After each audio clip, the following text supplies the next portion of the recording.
Ассалаумағалейкум, көпшілік сәлеметсіздер ме? Бүгін сіздерге жағымды жаңалықты жеткізетін боламыз. Назарларыңыз бізде болсын. Енді бұдан кейін солтүстікке қоныс аударушыларға 20 гектардан жер беріледі.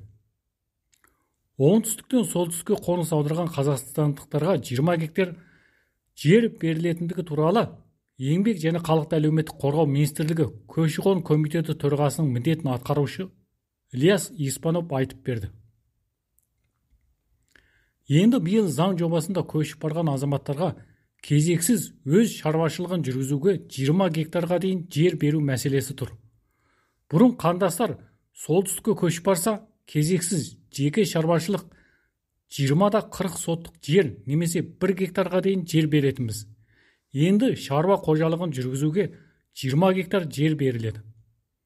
Бірінші 5 жылда жер жалға беріледі. 5 жылда өзі ойлаған межеге жетемін деп жұмыс істесе, онда жер 49 жылға жалға беріледі. Заңға енгізілетін өзгеріс 2023 жылы күшіне енетін болады.